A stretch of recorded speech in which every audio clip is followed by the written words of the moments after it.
Saudara-saudara sekalian, pada modul ini saya ingin menjelaskan lebih rinci lagi tentang bagaimana menyusun data flow diagram dengan pendekatan proses bisnis.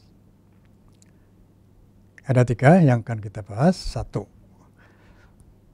dari area model ke konteks diagram, dari area model ke zero diagram, dan dari zero diagram ke detail diagram.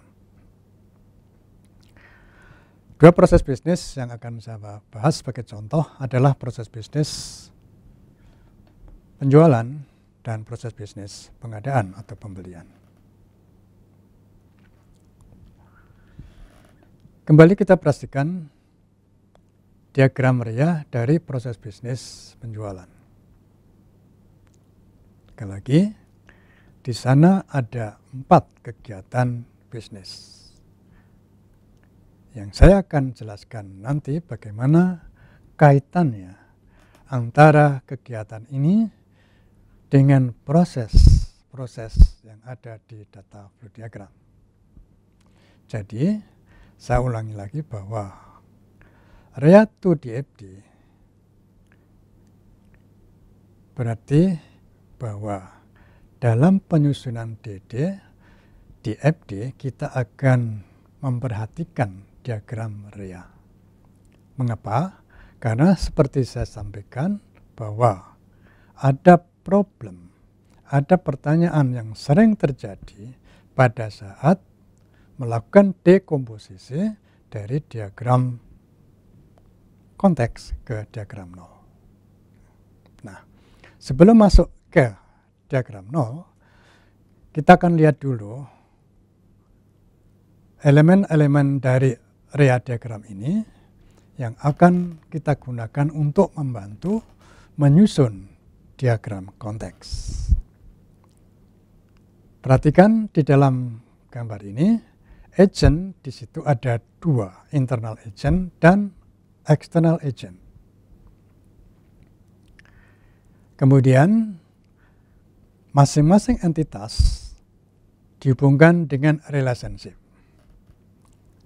Sekarang kita perhatikan gambar berikut.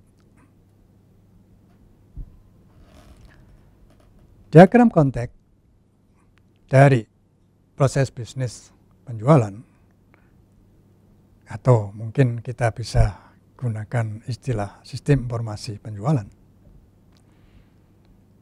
mempunyai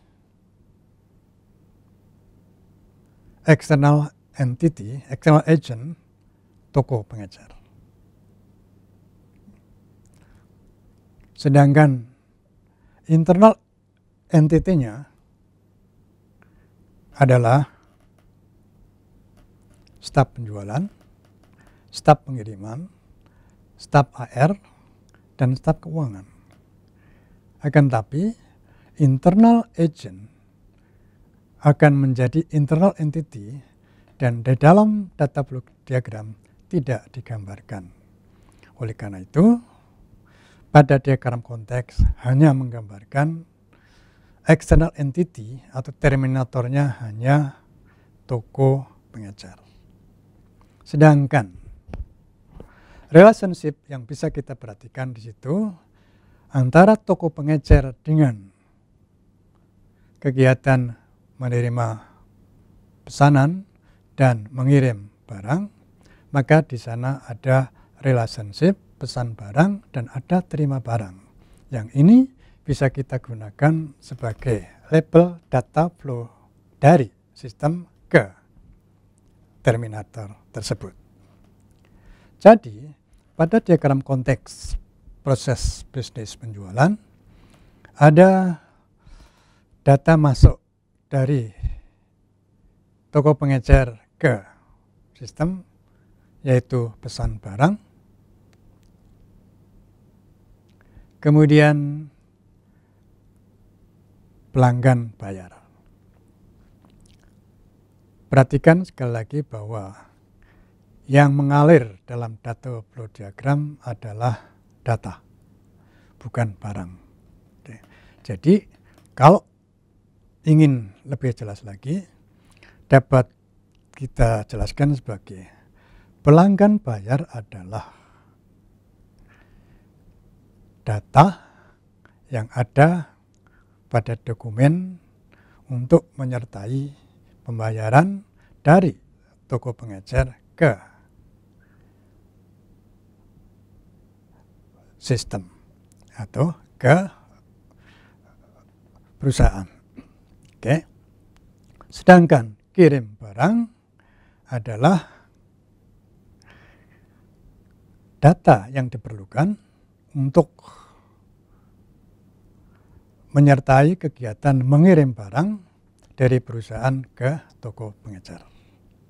Jadi sekali lagi, panah adalah menggambarkan aliran data, bukan barang dan juga bukan kegiatan. Nah, kita asumsikan bahwa sistem ini akan memberikan dua laporan, yaitu laporan penjualan dan laporan penerimaan pembayaran.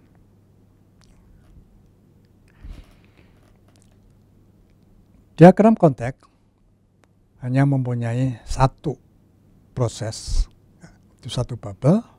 Oleh karena itu, rincian dari proses-proses yang dilakukan pada sistem informasi ini, kita bagi proses ini menjadi proses yang lebih kecil, yang biasa kita sebut sebagai dekomposisi. Dari diagram konteks ke diagram zero, artinya bahwa dekomposisi ini akan menghasilkan proses-proses utama dari proses bisnis ini.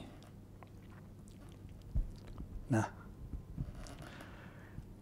gambar berikut ini adalah diagram zero dari proses bisnis penjualan barang. Kalau saya perhatikan diagram REA, proses bisnis penjualan barang, di sana kegiatan pertama adalah memesan barang. Kegiatan kedua adalah mengirim barang. Kegiatan ketiga adalah menagih dan keempat adalah menerima pembayaran. Oleh karena itu, pendekatan yang bisa dilakukan adalah proses utama satu mengacu pada kegiatan memesan barang. Oleh karena itu, di sana ada proses bisnis yang didukung oleh pengolahan data, dan pengolahan data itu kita berikan nama pemesanan barang. Sekali lagi, bubble pada diagram ini, atau data flow diagram ini, adalah proses pengolahan data, bukan proses operasional atau mengirim atau memesan atau membeli. Jadi proses 1.0 yang kita berikan label pemesanan barang adalah proses pengolahan data untuk mendukung kegiatan memesan barang. Proses yang kedua, 2.0, adalah proses pengolahan data untuk mendukung kegiatan mengirim barang. Kemudian yang ketiga adalah proses pengolahan data untuk mendukung kegiatan menagih. Dan terakhir adalah proses pengolahan data untuk mendukung kegiatan menerima pembayaran.